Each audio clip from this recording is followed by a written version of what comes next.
Welcome into episode 19 of the Pinstripe Prospects podcast. And again, this week, I'm your host, James O'Connell. Alongside me, Ricky Keeler and Rob Pimpster. Ricky, we'll start with you. How you doing, man? How's it going? Doing good, James. Just another crazy week in the world of baseball. The draft's wrapped up. So all in all, doing pretty good. Rob, how we doing? Yeah, a little tired. Been busy with the draft and the non-drafted free agent coverage, but overall, not bad. Can't complain. As always, doing a great job with MLB Draft coverage. Let's get right into it. Here's the draft recap. So, Rob, I'll start with you. How do you think the Yankees did in this odd 2020 MLB Draft? Well, I think they did as good as you can expect from a team that, was extremely limited with just 3 picks in 5 rounds and just a very depleted draft. The Yankees are one of those teams that's constantly picking at the back of the draft, so they don't always have as much top talent available to them, but they always do the same well. I really like the picks they made in the draft, and talking to a lot of these kids they've signed as non-drafted free agents, I really like a lot of these kids as well. So I think the Yankees got a pretty strong class this year. Yeah, no, I definitely saw some interesting comparisons with the Yankees prospects as far as how they did in the draft. I even saw a Joe Mauer comparison for their first round pick, Austin Wells. Ricky, how do you feel about that comparison? That was an interesting comparison. I think David Oppenheimer, said that to Jack Curry, and I like the comparison. I think for Wells, one of the things I noticed, I was reading an article in the Tucson Star, I believe, with Wells' coach Jay Johnson, who I'm going to be speaking to at some point this week. Wells' defense, which gets a lot of bad rap in terms of a scouting report, actually got better as the year went on. Before the season got shut down, he was saving about 1.5 runs per game behind the plate, and their starting pitching ERA went down. So that has to also play into Wells' favor. I believe he told them he had a PRP injection in high school, so that kind of maybe could change things a little bit. But he's a great hitter. The swing is fantastic. So I think they did really well with that, picking an offensive-minded catcher and an opportunity to compete with Anthony Siegler and Josh Breaux if he can stick behind the plate. If not, you put him in first base or left field like we talked about last week. One of the picks I liked a lot is in the 4th round. Now, if the Yankees can get Beckway to sign, which I think could still be a tall order because kid got an LSU commit, and we'll see how much money they have left over. But he's a pitcher that if he can develop into a starter, and he's got good stuff. Was dominating at the junior college level. So he's a player that I know a lot of people really love. The Yankees were able to get him at the back end of the draft. And then you have Trevor Hauber in the 3rd round of Arizona State. Had a Daniel Murphy comparison. So I kind of like that the Yankees, their strategy with 3 rounds, just get a guy that does 1 or 2 things really well and then work on the rest later. So to have that kind of mentality with only having limited amount of picks, get a guy with a great tool and then build around the rest, which they do very well in developing the other facets of a player's game. And, of course, talking about the 2020 MLB Draft here. Rob, do we have a favorite pick from this draft of the 3 players, Austin Wells, Beckway, Trevor Hauber? Do we have a favorite pick?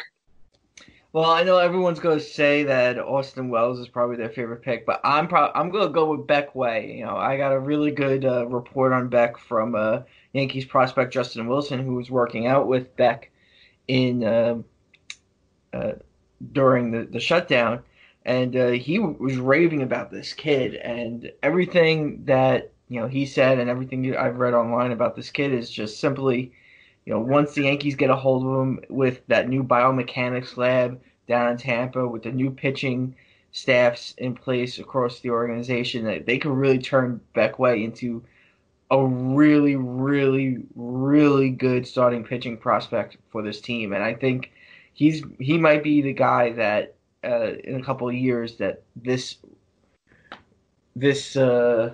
draft is going to be known for. And I know we were talking kind of previously, prior to the show here, you talked about one person in particular as far as undrafted free agents. What's the latest, Rob? Who are we looking forward to? The Yankees signed a lot of really interesting undrafted free agents that I had a chance to talk with most of them over the last couple of days. The 2 I'm really excited for is Carson Coleman out of Kentucky. he's a kid that we have a great interview with up on the website. So if you're a Dugout subscriber, I highly suggest you go check it out because there's a lot to like about this kid. Right now he's throwing in the mid 90s with his fastball, but he's a relatively young, not as much mileage on his arm as you would expect since he didn't start pitching until late into high school, and he missed all of his freshman year of college after getting hit in the head with a line drive. So there's not as much mileage on that arm, and the Yankees could really do something with him because he has some really good stuff. And the other guy that the Yankees signed as a non-drafted free agent, Connor Pellerin, who was one of the top 200 players coming into this draft, and the Yankees got a steal with him signing for the $20,000 bonus. But he's a guy that could probably be a really good back end bullpen piece and move fairly quickly. And I think the Yankees have something in these two guys that can really balance out not having as many picks in this draft because of losing the 2 picks due to signing Garrett Cole. And these two guys, I think, might move fairly quickly, and I think they're going to be great for the Yankees pitching staffs to work with.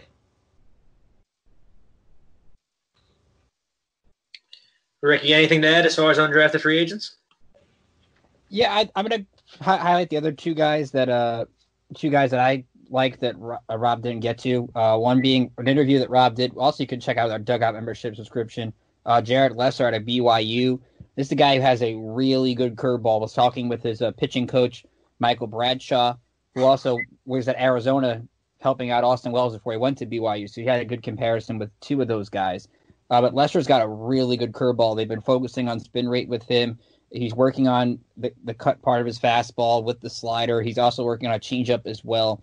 This is a guy who is both a starter and a reliever at BYU. He faced some really tough competition in Oregon State and Oklahoma State and fared pretty well.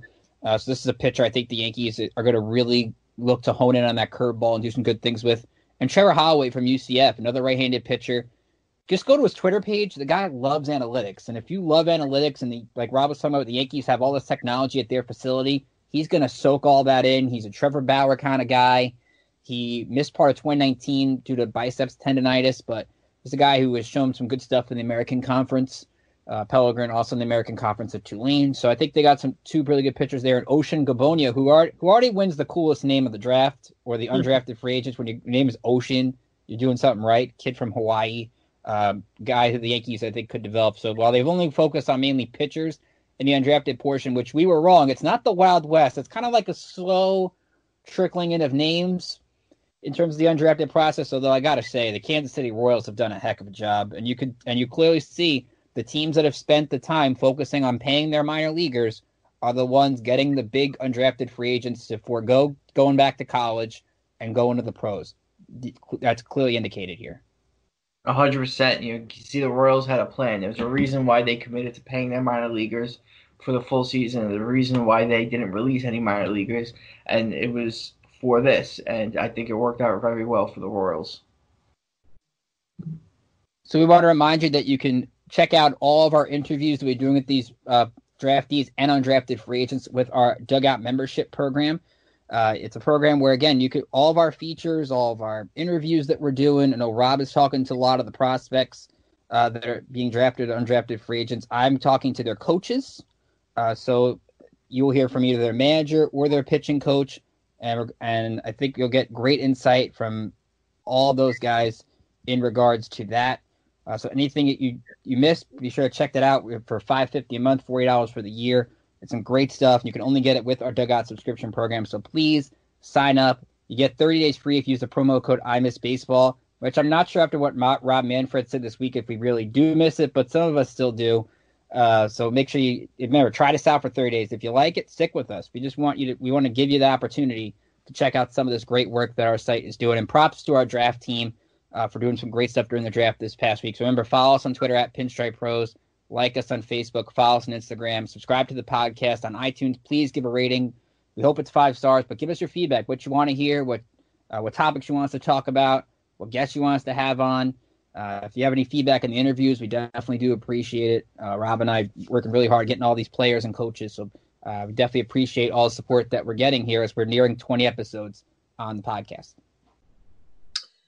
Good stuff as always. And as we move on here to the talk of the town, the talk of Twitter, talk of whatever, the continued battle between Major League Baseball and the Players Association, it's just not looking great. Rob Manfred went on national television or told whoever that he's not 100% sure, going back off his word that what he said, I don't know, 5 days prior to that there will be an MLB season.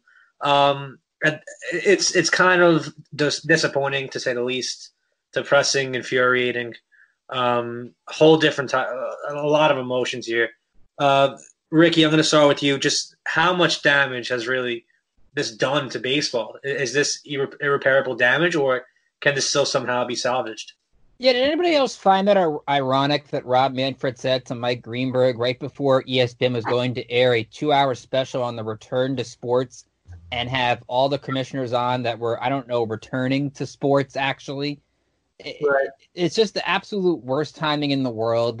You see in the reports that I know Andy Martino of SNY had it, or a couple other writers had, that some owners don't want to play. You don't want to play, then you know what? Scrap it, forget it for the year, move on to next year, work your problems out. Because let's be honest, I know a lot of people right now, a lot of diehard baseball fans, they feel that way. They'd rather just say, you know what, if you're going to complain about 40, 50 games, and if the owners don't want to pay the players this badly, because the players got the famous, we're here and we're ready to play, you don't want them to play, then forget it. Because I don't like when the people tell say, well, the players should come back because they won't get any money in free agency. Newsflash, they're not getting money in free agency anyway, whether they come back to play or not.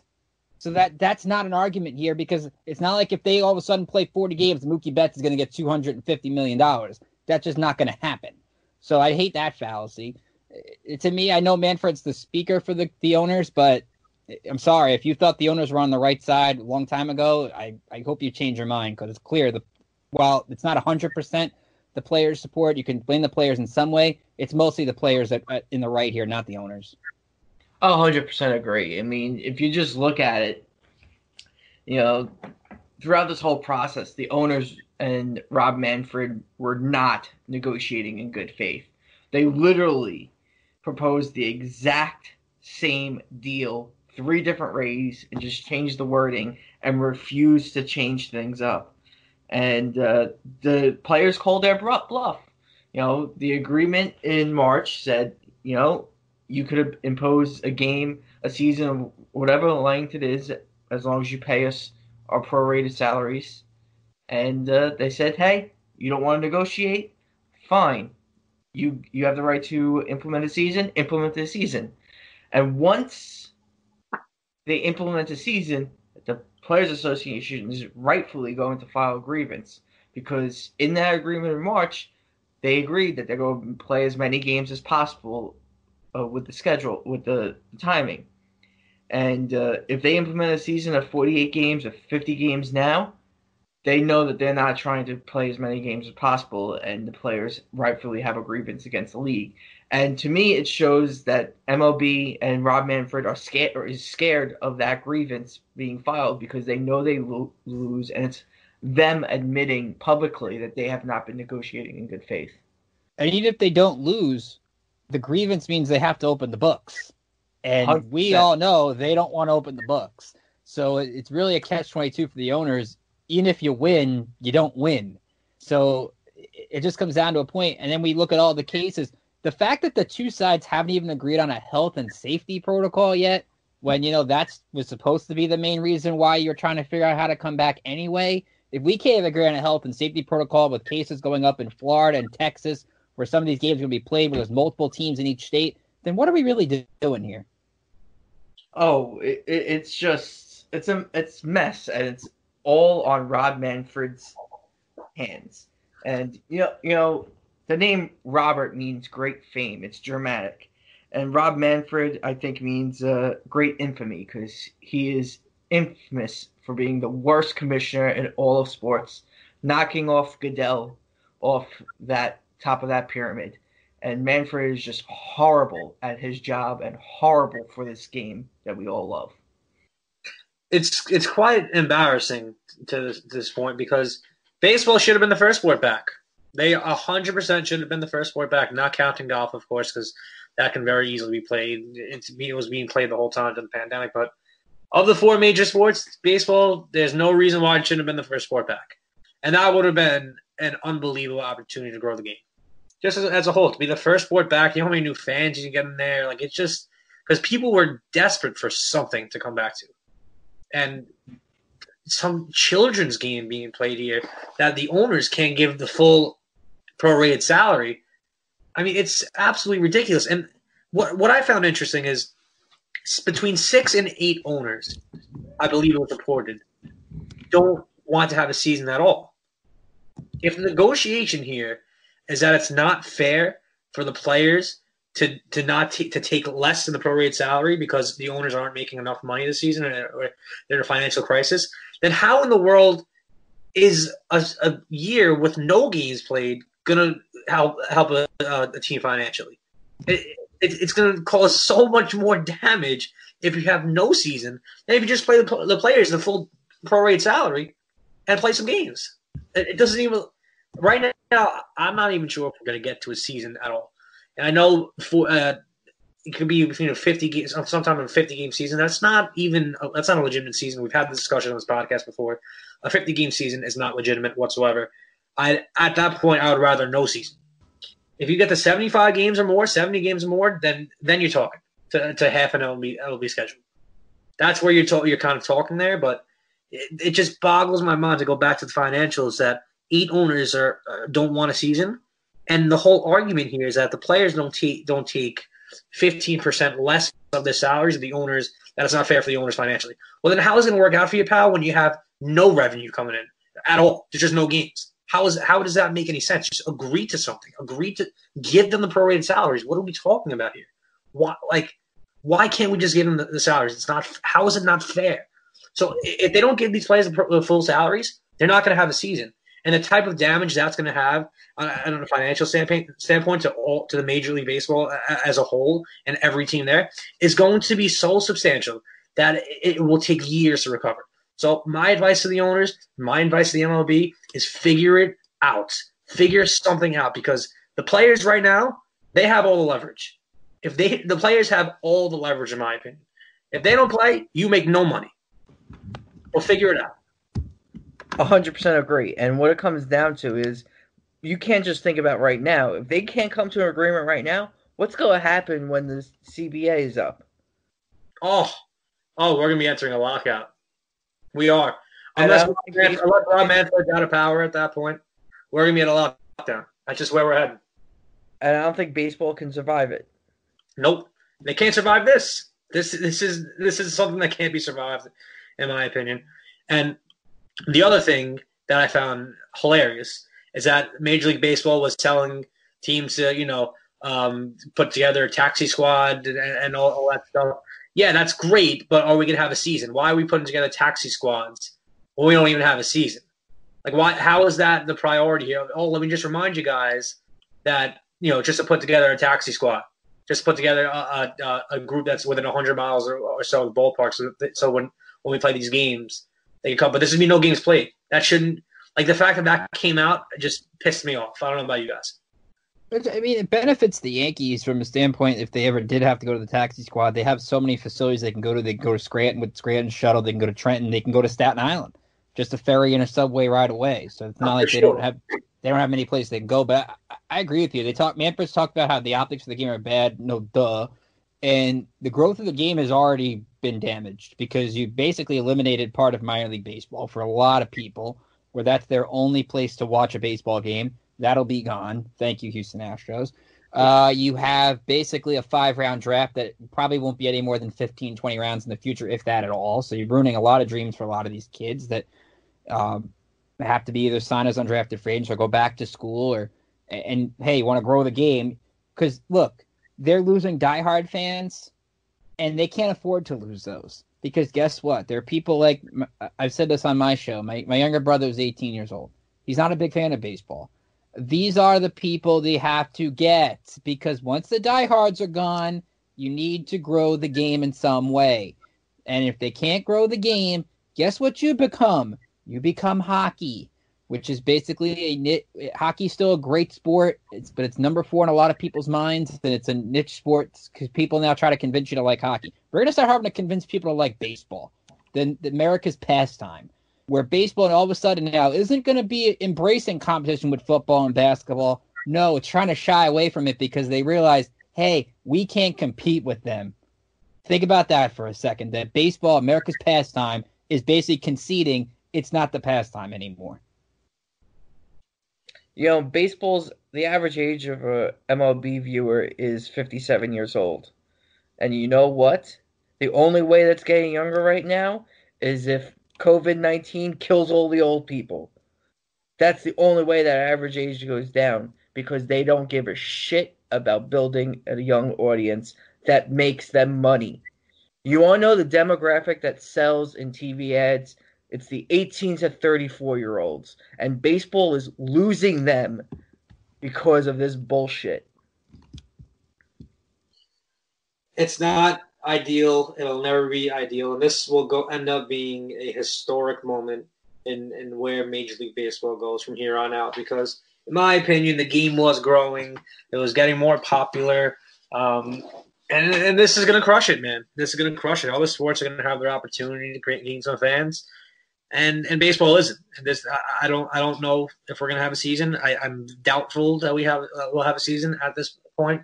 If we already have 8 owners on board for not having a season, and the players refuse to play for less than their full prorated salaries, I don't think we're gonna have a season. But even if we had a season and we had prorated salaries, is it smart for a pitcher entering free agency that's only, like, let's say Marcus Stroman, he's a free agent at the end of the year. Is it smart for him to make 9 starts knowing that he could do more damage to his future than good? Because he's not going to get paid handsomely off those 9 starts, and if he does further damage to his arm, it only ruins his career going forward.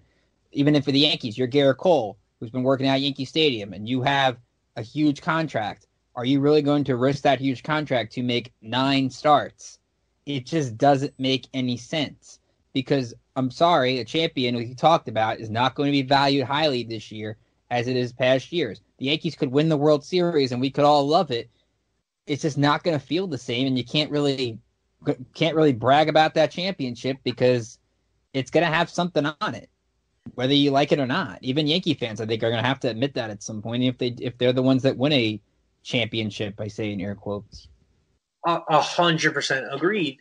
And I'll argue that a 50-game season only makes it more difficult on teams like the Yankees, the Dodgers, the teams that are supposed to be the number 1 seed in their leagues or supposed to dominate in any other way. Like that, in my opinion, that this 50-game season, that's more difficult for the Yankees, teams like that. I don't know how you guys feel. Yeah, ask Mark Teixeira how tough it is to come back and start hot out of the gate for the first month or so of the year. You can have a guy that starts off bad for the first month, a pitch that struggles for the first month, and boom, that's your season. Yeah. Oh, yeah. And it's going to be great for teams like the New York Mets, who start out 50-0 every year and then collapse. Who knows the teams that are going to be in playoffs? Anyone can have a good 45, 50 games. It's Major League Baseball. Anyone can have that. Could happen to anyone. The teams that are surefire locks of being in the playoffs, and that what would be in a 162-game season, those are the teams that are at the disadvantage because anyone can have a good 50 games and anyone can have a bad 50 games. That's just the way baseball works. And I'm really just not sure how this is going to work out. It's really depressing with all this stuff. I'm almost at the point where I hope we don't have the season. I'm getting there. I'm not there yet because I would love the idea of watching baseball sounds great. But with all this extra drama and stuff and all, I don't know. It's too much. But let's move on here. Everyone gets frustrated. Let's get more frustrated. The letter that came out about a Yankees quote-unquote cheating scandal in 2017 that made headlines all over social media. Apparently the Yankees were decoding signs and doing – what the Astros were not what the Astros were more similar to what the Red Sox were doing. We're translating signs in real time or stuff like that. Twitter went ballistic. Astros fans went ballistic. But then there was kind of stuff thrown into that fire or water put into that fire.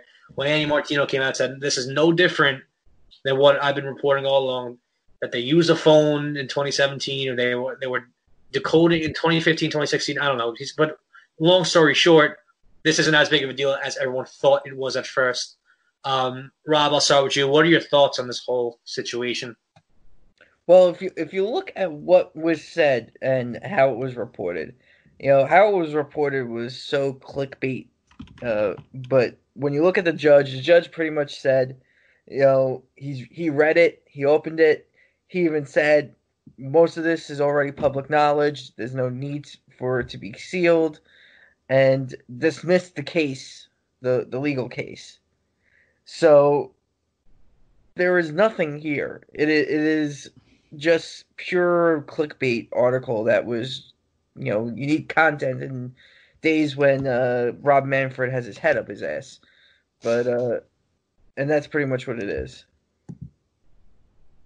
Yeah, we already know what like you said, James. We already know what the Yankees did before any regulations were put. It's really, I think, from what I understand, it's about the Yankees don't want a letter that was addressed to them from Commissioner Manfred published, which I think makes absolute sense. We don't know Commissioner Manfred's letters to the Astros. We don't know his letters to the Red Sox outside of the punishments that he handed out. So why would the Yankees want that out there and the Astros and Red Sox letters aren't there? That doesn't make sense. And even if the Yankees had done anything, it'd be more of an indictment on Rob Manfred in Major League Baseball than it would be the Yankees, because it would just show a system where Major League Baseball is trying to hide that teams are cheating and not enforcing the fact that teams are cheating. So I don't think it would have ever did any damage to the Yankees. And to Carlos Correa and Alex Bregman, just shut up. Take your medicine. It's bad enough you won't take it. It's bad enough you won't take your medicine this year if you even play, because you could have a system like we talked about in the past, where I don't think it'll happen now because the cases are up in Texas, where you'll get to be in front of your fans and won't get booed in front of other people's fans. But yeah, take your medicine, because AJ Hinch will be allowed back after he doesn't even serve a game of that suspension. Talk about things that pissed me off, man. The smug Carlos Correa, wait, what? Imitating Aaron Judge. Listen, pal, even if what was being said was true, which it wasn't, there were false rumors flying everywhere. Actually, well, I guess we'll never know what really went on. But even if what was being said was true, it doesn't even scratch the surface of what the Astros did. It doesn't even scratch the surface of it. Banging trash cans and I don't know, buzzers and whatnot. Doesn't scratch the surface of it. So that, when I saw those two tweets from Bregman took it down. Wisely took it down. That tweet. That, I believe he tweeted that weird GIF. And I don't know if Correa is still up there. It probably is, because he's just a real you know what. I mean, you can interpret you know what any way you'd like. But yeah, annoying. Definitely an annoying day in Yankee land. Let's move on here to our final thoughts. Who do I want to start with? Pick out of a hat. Ricky, what's your final thoughts, man? I wanted to look, and in fact, that Carlos Correa tweet is still up there, by the way. Is it? He has not taken that down. What a jackwagon, man. He's just he is the most annoying one. There's not many people I hate more in baseball than Carlos Correa. Not many. But anyway, continue with your final thoughts. Well, I'll give you two. One, I think one of the things that I'll give you one draft thought outside of the Yankees. I thought a team that did really well. I mean, we talk about the Rays system and how they've been growing into a top contender throughout the past couple of years. How about the Blue Jays getting Austin Martin at 5 out of Vanderbilt? The guy who could be arguably the best player in the draft, they get him at 5 as a potential. He could play outfield, could play infield.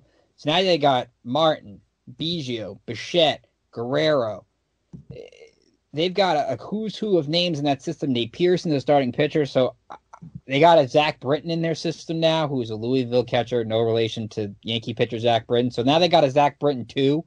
I'm telling you, look out for the Blue Jays in future years. They are growing that system, and they've got a lot of good young talent there. So I would keep an eye on them. I thought they did really well in the draft, as well as the Marlins on the National League side. But I enjoyed the ESPN documentary on Sunday with the McGuire-Sosa race. I thought it was pretty good. I understand the criticism that a lot of people gave it, where it was really just nostalgia and not the hard documentary where like you went into McGuire and Sosa and the PEDs and the Congress going in front of Congress and all that stuff. And I get that. I think that's warranted. It was also just good just to go back because I was like 6 years old when that was going on. 6 years old. I used to print the Barry Bonds game logs for home runs in 01 when he went on the race. I was a big Griffey fan in 98. But to me, just watching that back and just to see like, I can't imagine a day like we had to go to baseball tonight and wait to see if McGuire and Sosa hit a home run. Like we couldn't just pull it up on our phone like we can now and get an alert or watch the highlight. Like people gather around bars to see who hit a home run that night or who the guy went 0-for-3. Just also the fact that Sosa won MVP in a year that where he lost the home run race to McGuire, I thought was really interesting too. I don't know what the writers thought back then, but that was really odd to me. Yeah, for sure. I didn't actually get a chance to watch the documentary. I think I was out on the golf course on that day, and then we went for drinks after. So didn't watch the documentary. Definitely, I heard some criticism of it, like you said, that they were kind of that took like the whole thing to get to the actual front to the home run derby. I think Hobbs tweeted that out. Eric Hobbs at Barstool. But yeah, interesting stuff. Rob, final thoughts? Fuck Rob Manfred. Nice. That's the final thought? I need that as my ringtone when Rob calls. Yeah, I respect that. That was really respectable. I enjoyed that. Unbelievable final thought, actually. Thank you for that, Rob. Insightful. Just well thought out, brilliant. I'm going to go into my final thought. And it's about golf. Thank God we had some live sporting back. I don't know who really got a chance to watch it. It was different with the no fans there, but PGA Tour was back at Colonial in Texas. It was phenomenal. For the most part, everyone except Tiger Woods played in the tournament. It was just great, man, to watch something that mattered and not something that was just kind of like there for our entertainment in a sense. It was a golf tournament that mattered, and it was cool to watch something that per se counted. Since the last PGA tournament when the NBA got shut down, it was a really welcome back to the world in a sense. We're getting out of this thing. It's almost over, but it's not over. It was just awesome watching live sports. Didn't 5 minutes in, Nance get an F-bomb on the Golf Channel from I don't know. A player with that? Did he? I believe because they were doing the Golf Channel. I think 5 minutes in, they had one. No. But no. I kind of got annoyed after a while by the fake high five, the air fives, and the fake acknowledgement of the fans. Yeah, the fans weren't there. I kind of got annoyed by that after a while. No, for sure. But you just try not to pay attention to things that annoy you at this point. You take what you can get, Yeah, true. But hey, baseball getting beat by the MLS and the WNBA to come back. Who would have thought that? All right, before we get into some more heat, I really would like to stop talking about things that make me frustrated. So for Rob Pimpster, sorry, Rob, Ricky Keeler, I'm James O'Connell. See you guys next week.